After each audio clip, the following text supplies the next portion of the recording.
Here we are, 2026 Orlando for the GCSAA trade show and conference. We are in the Toro booth right now with, it seems like most of the people that are on the trade show floor are here in the Toro booth.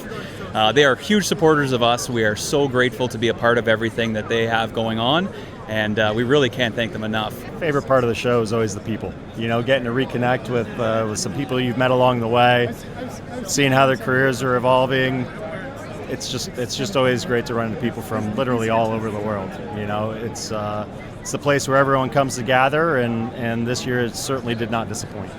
Yeah, absolutely. There's people you're ready to see and people you aren't ready to see, which is always so exciting. And just getting involved, you know, I've talked to a few people so far that feel like they haven't done enough or haven't stuck to the plan, and I think that's a big thing, right? You come down here and you have a plan or you want to do something, and it just becomes so busy that you can't do it all. So be proud of what you got done, accomplished this year, and there's always next year. We were talking about that earlier, heading to New Orleans. Yeah, New Orleans. It's been a while since the show's been there, so it'll be good to get back to New Orleans and see what's happening down there. And again, just another great opportunity to connect with everyone. So it's going to be fun. Let's maintain that turf today.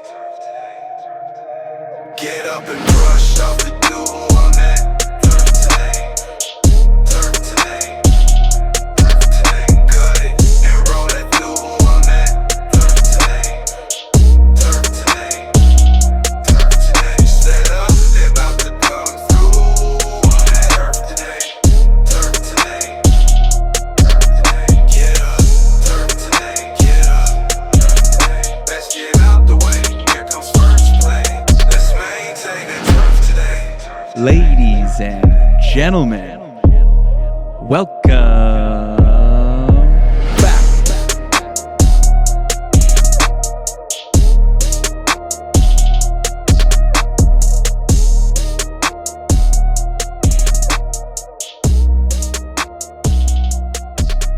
Adam, what is up, man? Too much, Tony. How you doing? You made it home. Made it home safe and sound. Yeah, took a couple flights. Lost my bag in Toronto, but they were No! able to deliver it around 11 o'clock that night that I got home. So, Oh, geez, man. Well, that's a bummer. hey, one of those things. Everything Yeah, showed no up. harm, no Everything still foul. works. If it was just a little delayed and it wasn't on the end where you were going, where you were needing to be. So Yeah, one of those things. We're home now, and it was nice spend a little bit of a weekend with the family, and yeah, everybody back to school and work today. So I just spent the morning trying to organize. I mean, kinda that's feel sometimes what it feels like. It's like a little bit getting back into the groove. You're all fired up. You're all pumped up and ready to go charge the mountain. We're still a little bit in winter here, so Oh yeah, yeah, we got a definitely. little time, right? Yeah, still working our ways through it. And so I was going to kind of ask you, regarding the show. We finally got to meet in the Andersons booth the other day at the trade Yeah, show, which that's was awesome. fantastic. Yeah, it was good to meet a few other faces that I've only been talking to on the computer. So it's it's always nice to make those Absolutely, man. No, connections. same here. Always a pleasure to connect with you, but yeah, it's always more fun in person, and again, just be around the industry being live and well, and it felt like the show had a lot of good positive energy. So no, I think all in all, it's everything we could ask for. The weather obviously wasn't great, but if you stuck It was around a little cold. bit, we did through the Yeah. weekend. It finally started getting a little bit of warm just as we were leaving yesterday. It was getting up in the 70s. So, what do you do? But hey, this time of year where you and I are from anyways, can't even complain about what we were seeing Oh last week. yeah. So No, yeah, exactly. You get back here and you're like, oh yeah, no, it was cold down there, but not this cold. This is yeah, another yeah, yeah. level. You remember real quick. Just a highlight from being at the conference for yourself or for the team at the Andersons. Felt like good excitement and energy around the industry, and people wanting to again figure out how we can continue to move the game forward, and whether that's new technologies or it feels like a lot of the same struggles, labor, all the things that we've been dealing with for a lot of years are still at top of mind. But whether it's autonomous mowing, or all the different technology you see, including fertilizer and what we do in the business, it's just awesome to see our industry, I think, continue just to step up kind of to the challenge, right? Of, meeting that next generation of superintendent, where unfortunately they're, probably already feeling strains and, places where they don't quite have those answers. And no, I think that's pretty cool from, what a lot of people I think probably feel as a industry that maybe is consolidating or shrinking a little bit. I think if anything, in my mind, it's just sharpening, right? It's becoming more focused. Maybe you're seeing a little bit of fat from the good years where everybody was getting in an industry that, felt really great. And I think now you've got a lot of people that are, really invested in the game and invested in, making, the game last for another 100 years. And I think you really felt that energy and kind of really tied into kind of the whole 100-year theme with the GCSAA. So, no, the machinery was cool. I know that got a lot of, big comments. And, I think it's just awesome to think about. Again, back to the, we've got autonomous reel mowers for fairways over here on one side, and then you've got a reel mower from just 100 years ago, which in the aspect of, the game doesn't seem like it was that long ago. So really long-winded answer, but I think technology, right? And then just, our industry's ability to continue to kind of step up and meet that where it needs to be and, really look into the future to improve the game. So we will jump into our Ask the Agronomist question for this week with Dr. Tony. And it comes in from a number of different people. This was actually kind of cool. Right after the episode we did with Ty from Fairway Fields, we got some questions from people, and it was all basically asking, what would be the first steps an agronomist would take if they took on a golf course that was, abandoned for 10 years. Yeah. So again, thanks for as always, Adam, for having me on the show, and thanks again, everyone, for always coming up with great, unique questions. Had some time, obviously, to listen to the podcast and kind of a really unique and cool story that obviously, hits right at home as at the heart of an agronomist. And I think for an agronomist and kind of that mentality, it's easy to jump straight to, regrassing or cosmetic fixes or some of the big Instagram factors, right, that are going to get your followers' attention. But I think from a true, how do you build a course and make sure you're setting yourself up for success in the long run, right? I think you really got to focus kind of on the water aspect first, right? And I know he had mentioned kind of getting some of his irrigation stuff fired back up from pumps and things like that, but really also think drainage. And you imagine a place that's been abandoned for any period of time, most of those drain lines are probably either collapsed or clogged, and really getting those back up and functioning so you can make sure you can not only put water in on the profile, right, with your irrigation system, but then move it, through the profile as you need to, and make sure that, those critical playing surfaces that are, often where that water, accumulates or causes problems in the long run, you can easily get that off of there and kind of manage that. So I really think infrastructure would be the first one to start with, right? Whether that's, again, drainage and or the irrigation system. And then really starting on kind of what your baseline is. So what's already existing, right? So that's a lot of soil tests, I would imagine, around across the area. You're going to probably have different, layering impacts across, some of the fairways and greens that you're probably going to have to deal with a little bit, differently. And again, you're not trying to make it perfect. You're not going to be able to off the start, but you're trying to understand what you're working in with and kind of what's left of the canvas that you can start with. And then I think what probably most people have been probably most surprised about if they've been following it all is, again, there's, a lot of turf that can be brought back just from making those adjustments we've already talked about, right? And start to slowly bring it back. And from a cost-effective perspective, you want to maximize what you already have before you necessarily start going and, adding new grass seed. So again, just those basic cultural practices, which it looks like Ty and the team have really kind of started to get back into place, are obviously going to be, that step and getting that under control. And then I think the final step, which again is always the one that people probably, if they're not around it as much, would initially go to, is that regrassing, or where are the areas where it's just not coming back the way you wanted, or maybe there are some challenges. And then again, you have to kind of reestablish that turf all from a start. But again, if you start with infrastructure first, kind of lead into your agronomy second, and then really kind of think of your aesthetics or kind of, what you want it to be in the end last. I think that's probably going to set you up for long-term success. So no, really cool story. And, can't wait to kind of see as it unfolds along the years here. But, at the end of the day, I think, people are getting an insight into the challenge that, so many great superintendents that are in our industry just, we almost take for granted the magic that they do every single day, right? And I think it's a really cool insight, and really appreciate being a little piece of the question, if you will. Yeah, no, it's such a cool little story, and it's something that everybody always thinks about. We talked about that during the episode. It's always like, if you had your own golf course, what would you do and stuff. So, if it's ever something that you're thinking about down the road, I would bookmark this episode, because that answer there was great. You really do have to think about everything that's going to happen, to the golf course before you really build up to, actually having a putting green and a surface where people can play on. So fantastic, Tony. This wraps up another Ask the Agronomist segment featuring Dr. Tony Goldsby from the Andersons. Hi, Grace. Hey, How's it going? what's up? Good. How's it going? Not too bad. Thank you so much for jumping on a little bit early. That really helps me out. Yeah. You got a cool setup. Oh, appreciate it. Well, I've been working on it over the years.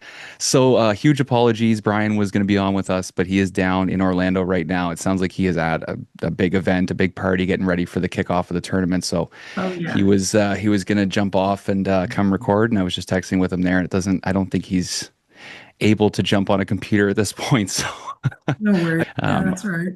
yeah, no, I know we've been really looking forward to chatting with you. It's been a couple of years that we've been, sort of mixing it up online, sharing some of your stuff, talking about a few of the things that we've had going on in our careers. So we're very fortunate to have you come on today and be able to tell your story.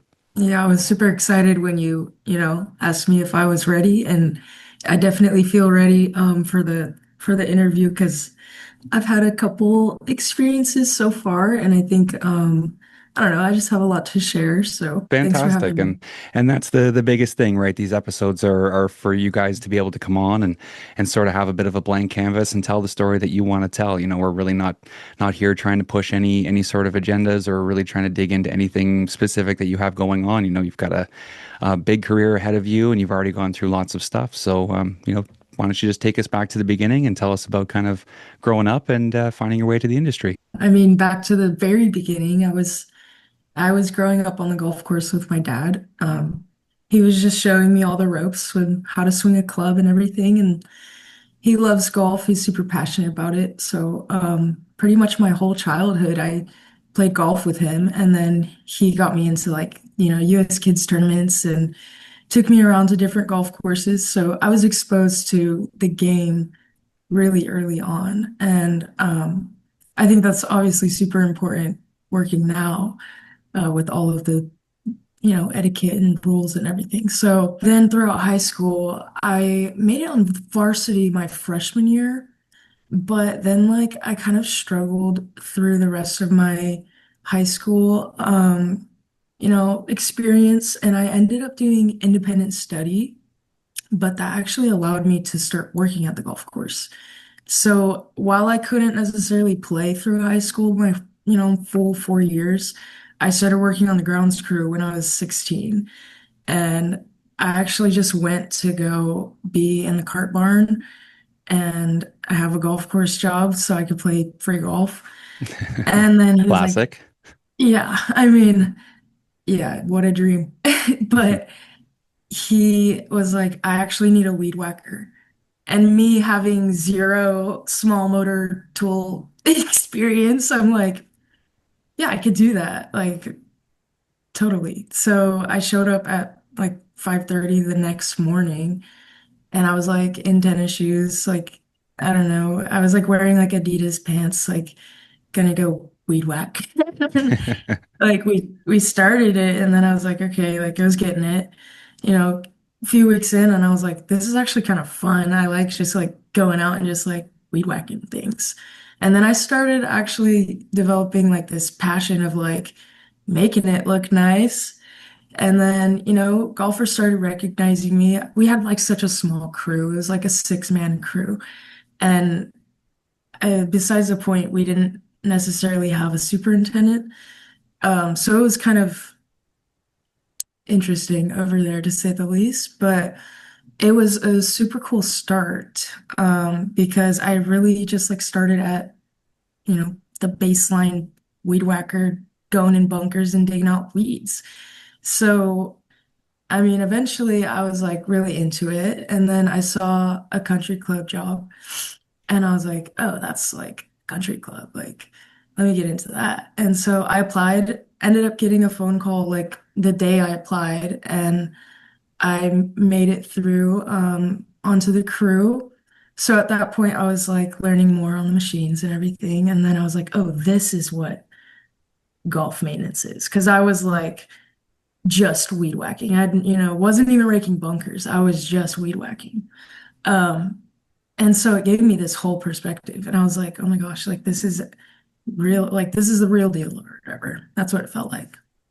And then at that point, my superintendent at the time had brought up school. And I was like, there's school for this? Like, I didn't even know, like, I had no idea, And eventually I signed up for online classes at UC Riverside through their extension program. And yeah, I started doing that. I ended up leaving that course after probably no less than a year. And there was this reconstruction going on a lot closer to my home. And it was a 9-hole complete renovation. So they had already renovated 9 holes, like I want to say a year or so prior, and then they were ready for the next 9. So I kind of jumped onto that super early on into, well, they had seed down, but it was fairly early on into their construction. I mean, they were still digging out bunkers and putting in drains and everything. So that was super cool to watch the grass grow for the first time. And so I got a bit of like renovation experience and um like I got as involved as I could at the time, being just where I was in the industry, but it was really cool to watch and I got to, mow the first lines in the greens and say that I was the one to cut the first blades off the grass. So that was cool. And then I was just looking for more. So I kept looking on what's it called, TurfNet. And I saw this Turf Across America agronomy intern at PGA West and the union leagues in New Jersey. And I was like, whoa. And so I read the whole thing and I was like, that sounds like really cool. And I like went to my parents and then they're like, Grace, you need to apply to that. And so I was like, okay, but New Jersey is like really far. So, Yeah. I was kind of nervous about that. I applied anyways and had an interview with Brian Stromey, the manager of Century. And then I forget his last name, but his name is Patrick from Union League. And yeah, they really liked me, it seemed. So they offered me the position, but I kind of was like, can I like just go to PGA West first and, see how I like being away from home before like moving across the state. So I went there in the midst of summer. They actually had the intern program scheduled to be in the, nicer weather times because it gets super hot out here. Oh yeah, I can imagine. Yeah. So I ended up coming in here in the midst of June, about a year and a half ago. And I was supposed to stay here for 6 months. And then they were like, oh, we want to promote you to, assistant in training. And I was like, okay, what? I want to finish my internship. Like, I don't know if I want to stay. I'm just feeling it out still. I want to see what being comfortable actually feels like for a little while Hmm. before making any permanent decisions, I guess. So I finished up my internship, accepted the position as assistant in training, and then later on I got promoted to second assistant. And so that's where I'm at now. And it's been quite the journey over here at PJ West. I definitely feel like a complete shift in where I'm at in my career path. And I don't know, obviously I came here and didn't come home. So there was something that, I'm getting something out of it being over here. So it's been really enjoyable. And, that alongside with the other opportunities I've had in the past year, like working these big tournaments and whatnot, has just been super elevating for, my motivation and my path in this career. So it's kind of where I'm at, and that's kind of the backstory of everything. Yeah, that's awesome. Seems like you've come a long way. And I just want to ask you about making that trip to New Jersey. Is that something that you might still decide to do at some point, or maybe another trip across the country or something like that? I think the thing about me is I'm super family oriented. So being that far, just knowing the fact that there's opportunities like across the world when it comes to golf, um, I don't think it's calling to me at this moment. But to make the connection, to have that opportunity is super awesome. And I actually met someone at the Women's US Open who's currently as an intern right over there. So she's loving it. doing really well. So Nice. yeah, I mean, it's not something I'm absolutely opposed to, but I think I'm itching to be with my family. So um, yeah, that's kind of where I'm at right Yeah, now. and nothing wrong with that at all. And you're in a great spot too. Being in California, it's a bit of a mecca of golf, and you've grown up around it, all the different golf courses and everything going on there. So, just talk to us about some of the experiences that you've picked up in the last year working at different tournaments and volunteering. I mean, it's definitely, like I said, it's just complete, everything's just been a complete shift. I always find myself going through these different like phases of how I'm viewing the golf course, and every day is just, you see something else, you see something new, and you learn something new. So it's been, yeah, quite the journey of just every day is something new and a learning experience. And working at the American Express last year was a super good start, I think. It's kind of a little more of a laid back feel tournament as compared to working the Women's US Open. And I think also partially because I was already comfortable, I knew the course and I knew the people. But yeah, it was a super good start tournament, I would say, to get yourself into that. And then once I went to the Women's US Open, I kind of came there a little confident because I had this experience prior, and I was like, I know how I need to kind of act in a way, and I know it's super important, we got to sneak around, we can't be seen, like all of these things that are super important that don't always get communicated. But yeah, I think just right now my biggest thing that I'm learning is definitely the management part of things and working with the people, and not trying to be too much, I guess, in a way, and trying to still let people do things the way they want if it's to our standard. But I don't know, it's just been growing pains in that regard. So I think that's my biggest learning curve right now is this management part.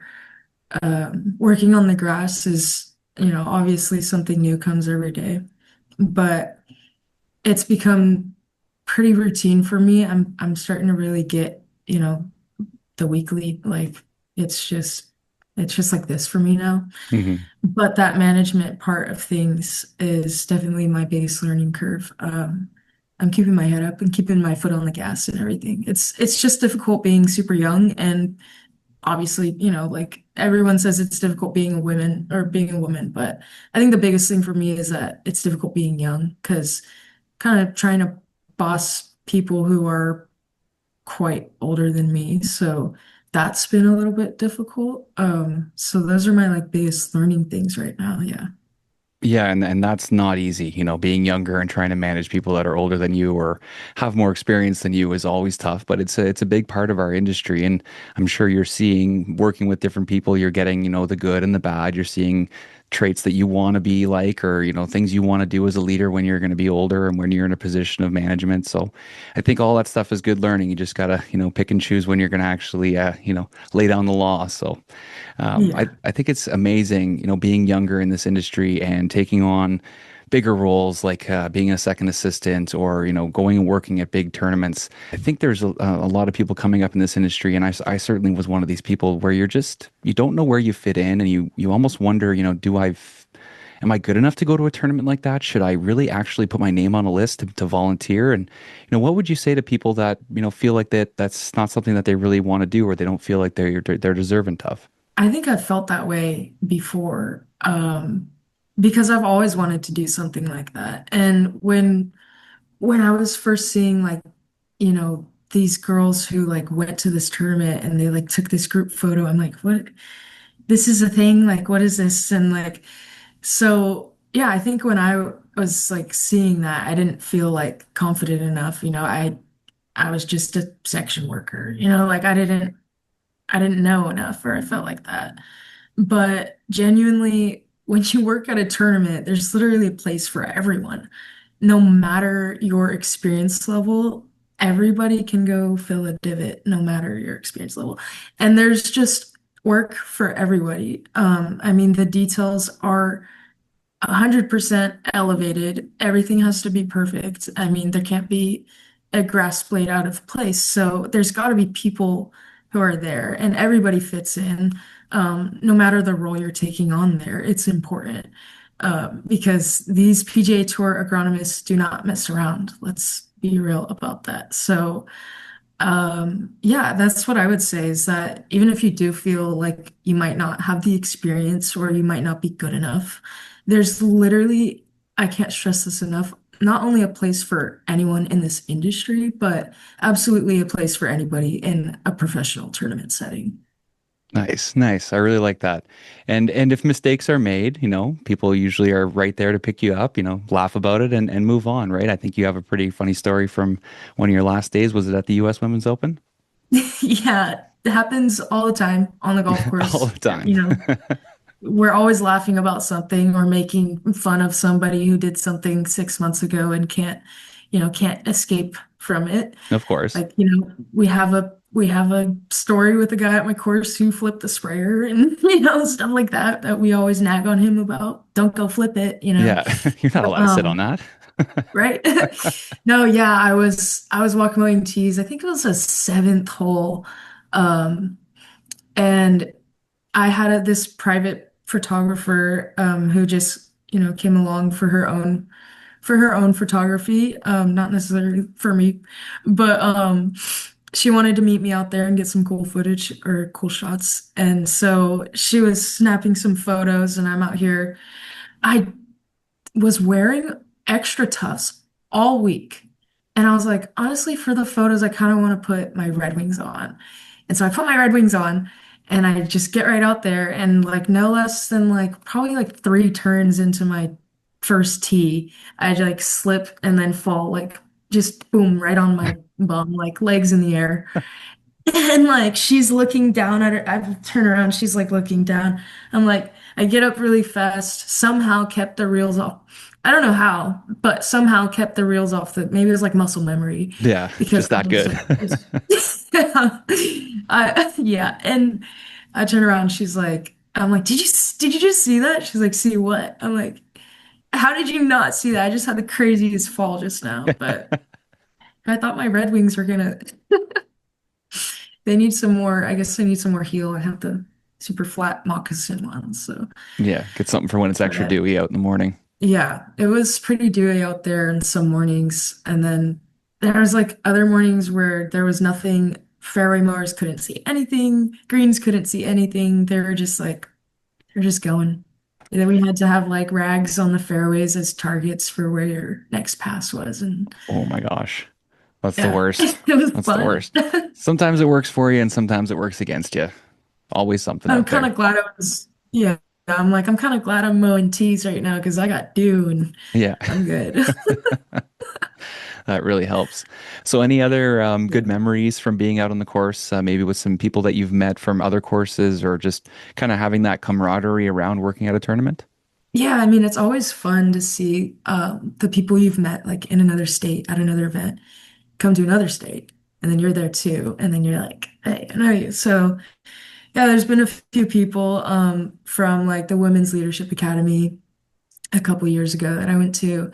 And then like at the Women's US Open, there's obviously people you meet there. So now I have a roommate that I'm gonna go work the next Women's US Open in Riviera. So like Nice. you just build friends, like it's Hmm. so easy. Yeah, it just happens like that. And then, obviously this is like one of the, my most cherished memories is that I was able to have Derek come work the American Express with me. And, we had this we had this frost tarp on the driving range and we were every night we had to run out and ravel it up or whatever. And it was just super fun. Like it was just like I don't know, we were just all running like with a big blanket. It was like so having him out there was like definitely my most cherished memories because I hold him really close to my heart. So yeah, I mean, aside from just like meeting people throughout the tournaments and then being like, hey, like that's super fun. Um, I haven't met too many other people like through school or just like through social media, I guess, that I've really connected with like in person yet. So Yeah, those two that kind of things are, I really hold those close to my heart. Oh, that's awesome. Well, I know it's so important in our industry that networking and creating friends and creating different relationships. You could probably work at the U.S. Women's Open the rest of your life, right? You'd have contacts and places to stay and different experiences and things like that. So it's awesome to hear that you're taking advantage of those because sometimes people can kind of get into their own little world and sort of sit back and be comfortable in their situation. They don't reach out for help or they don't kind of expand their network. So it's great to hear that you're doing that. I wanted to ask you sort of, your sights on the future. Do you want to be a superintendent one day? Do you want to be in California? Is there any big special goals that you have for yourself? I think all of this would probably be for nothing if I didn't at least try to be a superintendent. Because that's always been my goal. And I don't want to be, like pushed away just because I see how much paperwork or, how much life balance you kind of have to deal with at that level. I think the biggest thing that scares me is that. So that's probably like the biggest question I have for any superintendent is how do you balance? Because I'm even struggling as a second assistant to kind of balance some things. Like I said, I think I'll probably end up somewhat close to home. I don't necessarily want to live out of state because it already kind of feels like I live out of state because of the fact that it's like pretty far to drive and then I have to fly. So because it's just California's big. Yeah, you're But already away from home. yeah. So I mean, I think I would stay here if they stayed here.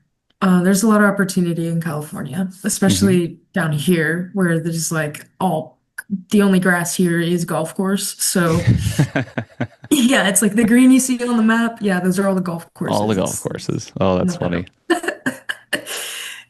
That's my biggest thing is just how do you guys do it? I mean, like I love what I do and I think I'm always gonna love it.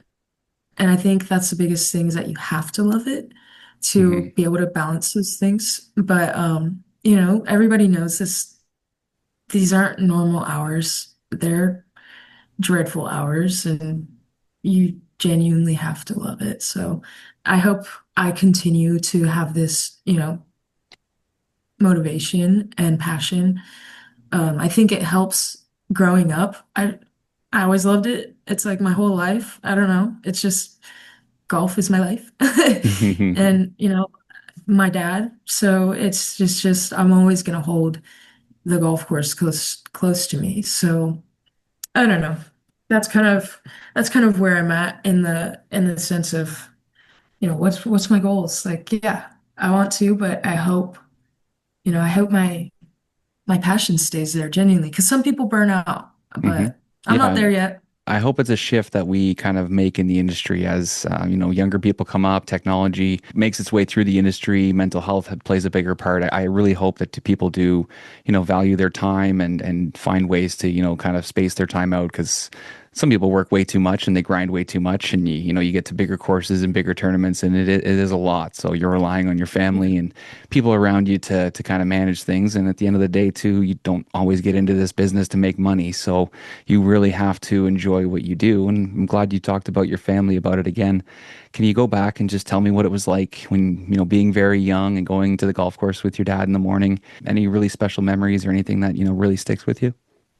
Yeah, absolutely. I mean, one of the biggest things is I think one of the first times he took me out, I was like 4 years old. He was just like letting me whack the clubs or whatever.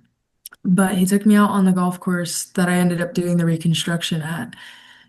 So, like seeing little me on, the ninth tee box and then being like, oh, now I get to mow this tee box is kind of funny. It's something I definitely like I think about when I'm younger, when I look back to being younger. But my dad worked on this course that eventually shut down, but he worked as a marshal, and I was doing like junior clinics like every Wednesday, and then like I was doing private lessons too.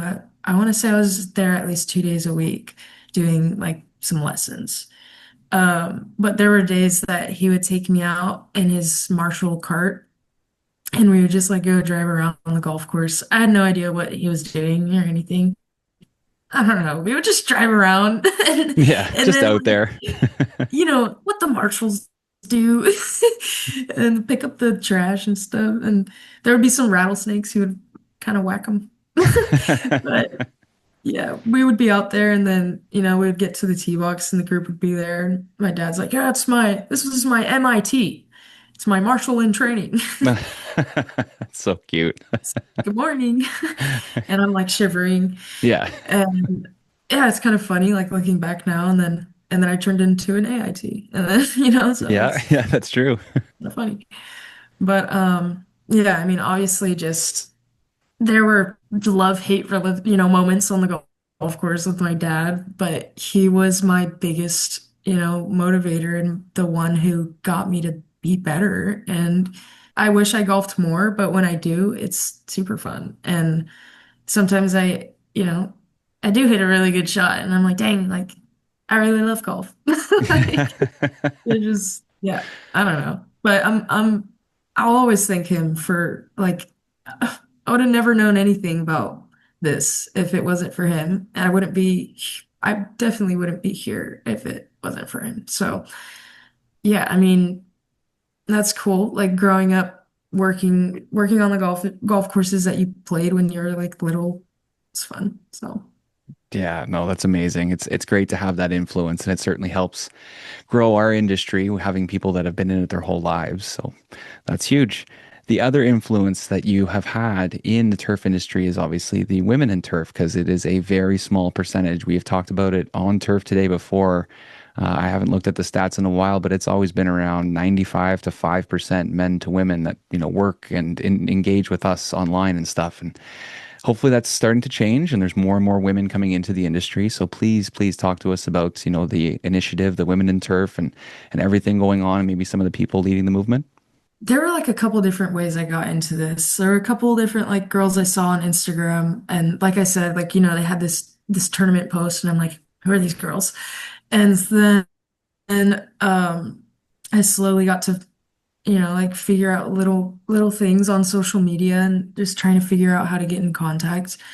And then eventually I was in a class in at UCR, and my teacher at the time sent me an email and he just said, "Hey, I want you to connect with Heather Shapples, who is a superintendent in the northern area. At the time she was. Um, and he was like, she worked under me. She's really cool, and I just want you to have her connection." And I was like, awesome. So I emailed her back. I'm like, hey, Heather, and then she comes back with, hey, you should apply for the Women's Leadership Academy. And I'm like, the women's what? And so I apply. I ended up not being chosen, and I was like, ah. And then the next like day or so, they sent me another email, and they were like, you were the runner up, and somebody dropped out. And I was like, Perfect. okay, awesome. So I ended up getting to go. And yeah, I mean, that was like super eye-opening. Like, it's so funny to feel like you're the only one. And then you go into this room and there's other girls talking about grass like it's their life too. So when you're like, wait, you know what overseed is? It's like, oh, it's so eye-opening. You're like, there are people. So yeah, going to there, I was like a little more reserved, I think, at the time, but I was really trying to put myself out there.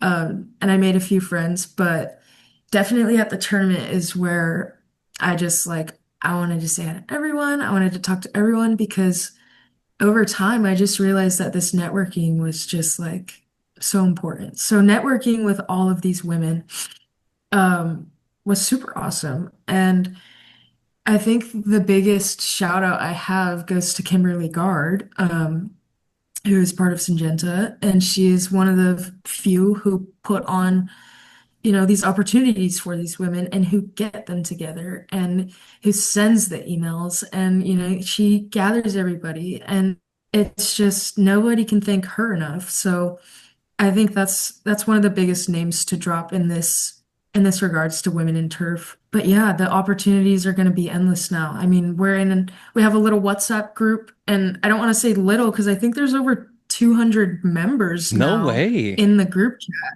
I'm Nice. serious. So it's just and every day, Kimberly Gard is like introducing somebody new. She's like, "Hey, this is so and so from this golf club or wherever." And so yeah, it's growing and it's super awesome to be part of this early on into my life and early on into my career, and then just early on into this growing as a whole because I think I got a lot of inspiration at the Women's Leadership Academy through these women who spoke up in front of everybody or who led the, presentations.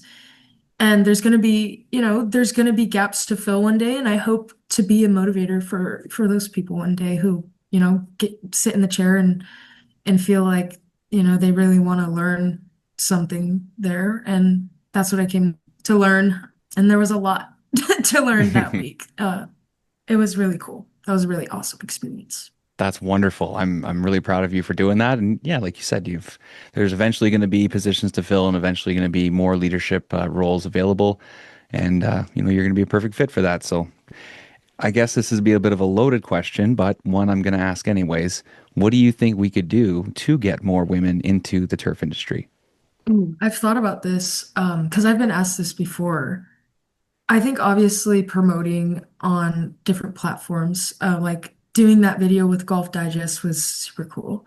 I was able to be in this kind of like week summary of the Women's US Open with Golf Digest, and then they interviewed a few people, and that was really cool. And I think that was probably like it was edited so cool. I think people probably went like, "Dang, this is a cool job." Yeah. And I'm hoping that it reached someone out there who has no idea what we do and who is now interested. And I think it's as little as, doing things like that with how, powerful social media is nowadays. But I've always thought, like there are people who are still young who are growing up playing golf. Like when we were at the Women's US Open, I forget the program because I don't think it was the first tee program. But there was a program with a bunch of little kids, and they came into the shop and we talked to them, and I kind of said, my little piece to them. And, I hope that this industry doesn't, I hope people never forget about golf, is what I'm trying to say. But, I think reaching out to the younger kids and like showing them more, because growing up, it's not like I had any idea how the golf course turned into the golf course when I went to go play it. It was just always ready and always, green. Yeah. So I was never exposed to maintenance or anything. So I think exposing, younger kids to like what actually golf course, how it's actually built and how it's set up and prepared for the kids to play is probably a big part and something that can promote this job to anyone, not just women. And then obviously like I don't know, I think like something I said before was like making these USGA, there's like USGA posters like fix your ball mark and rules of golf. It's like come on, maybe we can make like women in turf, with USGA and I don't know, like something like that and just like post it in certain, maybe at whatever golf course wants to post it. And then people go, oh, like, those are the biggest things is just like promotions, making people know because a lot of this people don't know. I think the majority of, if not everybody that I've met my age that I've said I do professional turf maintenance. I have a certificate in turf maintenance. They're like, that the fake grass? I'm like, no, it's like soil science. Like, come on. But nobody knows. And I think it's a matter of, educating people on these career opportunities. Yeah, no, you nailed it. That stigma is so real. And I know when I first got into the industry, I've told the story many times. I just showed up to the golf course and said, "Okay, where's my mower?" And the guy's like, "Nope, you're not cutting any grass for me." And I was like, "Whoa, what?" So like there is that stigma there, and hopefully things can keep changing. That's certainly one of our, biggest missions is to really try and get golf course maintenance into the mainstream so that kids, men and women, everybody can have an opportunity to be able to see what actually goes on. And yeah, it's a hard job. It's not for everybody, you know. But when you're growing up, people say, well, you can be a lawyer, you can be a doctor, you can be a police officer. Those are hard jobs. You know, they all have difficult parts of their job. And being a golf course superintendent is something that we're going to need and something that is popular now. So why not try and get it to more kids and more different people that might have never seen it? Absolutely. The other thing that you were doing with the Women in Turf is you're actually on another podcast right now. You were featured. I'd love for you to talk about that for a few minutes. Yeah, so that was just a few weeks ago, so it hasn't come out yet. Okay. Okay. Um, yeah, that was on Golf Course Industry, I believe, and they do this Women of Golf series. So they've done quite a few interviews with some familiar names that I was like surprised to see. I was like, wait, I met her and I met her too, and Nice. she runs this. And I'm like, oh, this is cool. Yeah, that was super awesome. When I did the interview, it was super easygoing and he asked a lot of great questions. And I think the biggest thing that stood out for me was at the end, he just expressed how much passion he had in keeping this going for the women and giving women this attention in this industry. Um, I think he mentioned that he was gonna like stop it and somebody was like, "You can't stop this." And he was like, "Yeah, what am I doing?"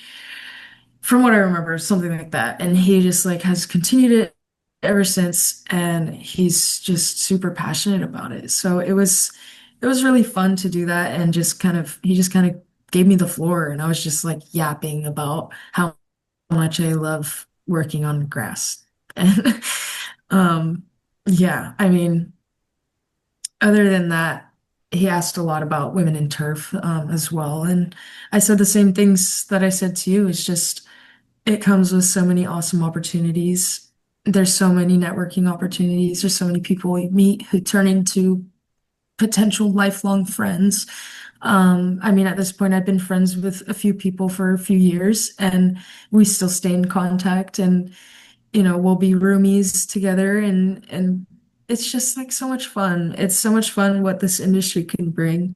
Even just, as a player, you know what it brings. It brings like connection with everybody. It's kind of the same thing. So, uh, yeah, if you love it, I don't know, I could go on about it, but Oh yeah, I bet. yeah.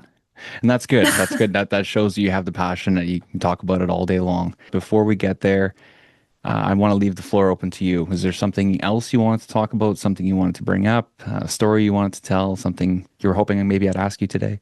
That's a tough one right now, but I think whoever is potentially going to listen to this to know is that, you know, if you're like newer in the industry or if you're not in the industry, you may not know that like this job is actually super fun and super enjoyable. And it comes with things that you would have never guessed you were going to see or deal with or laugh about. The biggest thing is I want to motivate people to do this. And if you love outdoors and the sunrise and it's your body adjusts. The hours are early. Everybody makes a sour face when they say, "You wake up at 3:40," and I'm like, "Yes, but my body's used to it." Um, but yeah, I think I just want to say that, like I said, there's a place for everybody, and this industry and career has opportunities that I haven't seen most careers offer. So, I mean, even just where I'm at is huge. And working for a high-end facility like this is just to be invited out here to make these career moves. I mean, this this place, if you're confused or if you're not sure, there's literally a place for everyone. You can build skill day to day, and I'm watching people right now learn and develop and take on these roles at changing their paths in life later on, and it's never too late and it's never too early. And I would just suggest to everybody who's potentially wanting to do something like this to just go for it, because I did and never ever looked back. So I That's never had to awesome. learn how to make a sandwich or anything. Yeah. Like take an order. I was just grass. Oh, that's It's awesome. fun. I love how you mentioned that you do want to motivate people. You've said that a few times throughout this interview, and honestly, I think you do a great job of that already. You have a great social media presence. You post good content. You've done some awesome interviews. Worked with Golf Digest. You're networking with the women and pushing for women in turf. So I would say just keep doing everything you're doing because it's fantastic. I've even seen you take some heat online for some of your videos, and you just stand there and take it and move right on. And that's another great example of leadership in our industry because there are people that are going to talk shit and there are people that are going to have their opinions. And to just continue on with your life and your job and not worry about all that stuff is very, very hard to do. So I applaud you for being able to do that. And that's going to make you a great leader in this industry. Thank you so much. Yeah. Last thing I wanted The to talk entertain. to you about today, and not an easy one for either of us. So if you don't want to get into it, it's okay. But it's been a while since we lost our friend Derek Lee, amazing friend of the show, a former guest of the show, and certainly not an easy one for people that knew him. But you and Derek shared a special bond, and after his passing, you and I spoke quite a bit just about everything that went on. So I would love for you to just kind of talk about that for a few minutes because we haven't really had somebody come on and really be able to sort of do that for Derek. So I would love for you to be able to talk about him for a Yeah. couple minutes. Oh gosh, I would be honored. And obviously, excuse me if I, get emotional about this That's okay. because I'm right there with you. Don't worry. obviously this is, tough. I'll just go back to the beginning. I was um I was in a class with him on UC Riverside, and him and like one other person were like always in the chat, just questions and answers, and he was just rolling. And I'm like, who's this guy? And then eventually I'm like scrolling in class, unfortunately. And I see this post of Derek Lee makes the news of, Torrey Pines. And I'm like, Derek Lee. And I like look on my chat and I'm like, Derek Lee. I'm like, oh wait, this is this guy. So I like texted him and I was like, wait, you made the news? Like, what the heck? And then after that, we just like started talking and we started talking grass like all the time, just talking about grass. And, he would help me on whatever homework assignments sometimes. And then we ended up just like giving each other calls. Like we started calling throughout the work days. And he was, like we were just laughing. We are both dealing with different stuff at different golf courses and we're talking about it and stuff. And so we really bonded in that way. And then I think the biggest thing that stood out to me about Derek is just how motivated he was. I mean, he was like, I think he was like waking up at like 2 in the morning to like go to the gym to do his powerlifting. And then to go be an assistant superintendent at like what, 18, 19 years old. Hmm. And then to go like listen to his podcasts and learn about soil science. And then he's like sending me these articles about like, why, like, oh, I don't know. It's like why phosphorus does blah, blah, blah, like all this like soil science stuff. And I'm like, Derek, I don't got time for this. Like, and I'm like, bro, you're such a nerd. And I'm like, oh my God, you are literally the smartest person like I've ever encountered in this industry. And if ever I needed anything, if I had a question about anything, he's a person I called because there was never a moment where Derek was like, bro, you should know this, or like, he wanted to teach. He wanted to share his knowledge and he wanted to be helpful. And he was such an awesome friend for that. And like early on into my internship, I had to like calibrate a rotary spreader, like an Anderson's rotary spreader. And I'm like, Derek, I have to do zero point 0.6 pounds of to 21 zeros. How many pounds of fertilizer? He's like, Grace, don't this is the formula.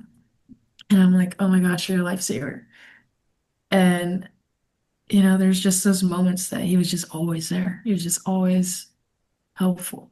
And there are times that I was just so burnt out that like he would call me and I like wouldn't answer sometimes. And I just always like now look back on that and wish that I did pick up the phone.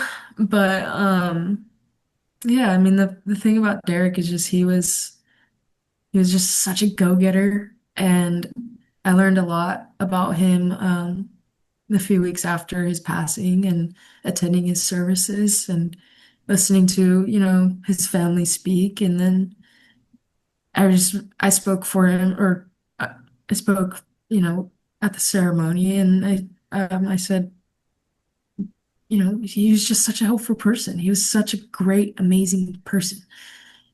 There was never a day where Derek was like unhappy. He was just always smiling, always joking and laughing. And I'm so glad that he came here for SFMA because he came here and that was during the tournament. And then during the last, I think it was like one of the last or so days of the tournament, he like, I'm like, it's like divot rally time. And I'm like just riding in a golf cart. Derek's in the six-seater. I'm like, Derek, like, how did you get here? Like, what do you do? He's like, ah. And I'm like, bro, what? And so that was like one of the funniest moments, like him just like popping up out of nowhere, just little Derek. There he is. Um, but yeah, and then like when I first met him, we actually won a scholarship together through GCSAA. And it was super funny when I first met him. He was like, we were like trying to figure out who should hug or handshake, and I was like, yo, what's up, man? Bring it in. But yeah, it was fun. I mean, the little moments we got to have with each other was super awesome. I wish I got to spend more time with him out on the golf course because, gosh, there was so much to learn from him. And he had such a long road of success ahead of him. I would have I would have followed him, whether we stayed friends or not, I would have followed him for the rest, to see where he ended up because he was just on it, that guy. Like he was on it. And yeah, I'll forever be grateful for, the little things that he got to teach me. And yeah, it's weird just going to work, thinking about somebody that you used to call every day at work about work. So he really shared the passion that I had. And I haven't met anybody who has had it at that level. I mean, he was the work, eat, sleep, or whatever the saying is, grass. Yeah, And definitely. yeah, and it was just really fun to see. And yeah, he had so much more ahead, and it's really unfortunate the circumstances. So yeah, that's Yeah. Derek Lee. I mean, he's just he was motivated. He was. I think you're right. He had a long career in this industry, and he was going to do some great things. Very smart kid, very passionate, and very helpful too. I remember when Brian and I talked when we got off the call, and Brian was like, "I don't think we asked him enough questions," or like, "I don't think he thought we were smart enough," or something like that. Because it seemed like he was very dialed in with with the science side of things, and just really trying to learn and gain knowledge. And you're right. I think he would have done a lot of great things, and you guys would have been a great team. So it's I'm very sorry for your loss and everybody around Derek. And I've mentioned it a few times on the show. It was emotional because he's such a great kid, and you do see the runway that he would have in this industry. So it's never easy, but he was such a positive person, and we do have so many good memories of him now that hopefully we can continue to kind of tell his story and build off of everything for the future. Yeah, I mean, I'm to say the least, I'm motivated to keep going and to keep learning more. And I can't say that I'll ever be as book smart as Derek was, but man, am I motivated to learn more and to keep going. And my boss got to meet him during the Amex, and he said the same thing. This kid, this kid knows what he's talking about. I'm like, yeah, He's got it. he's bringing up things that I don't even know. I'm Yeah. like, yeah. Oh man, that's awesome. Well, I really do appreciate you talking about that for a few minutes, Grace. I know it's not easy, but sometimes it is also, good to talk about those things and be Oh able to yeah, I'm share that honored. stuff. So that's Absolutely. fantastic. Really appreciate your time today. I thought you did a great job. If there's anything else you wanted to mention before we let you go, the floor is yours. But Uh, I don't think as of right now, just yeah, shout out Women in Turf, obviously. Just super great industry. Can't wait to see, over the next few years where it comes. And yeah, hope I can continue to attend all of those great events and bring more people in. So hopefully this episode was inspiring and that was really fun. So thanks for having me on. I really appreciate it. fantastic. We have a great night. All right. All right, you as well. Thank you so Okay. much. Take care.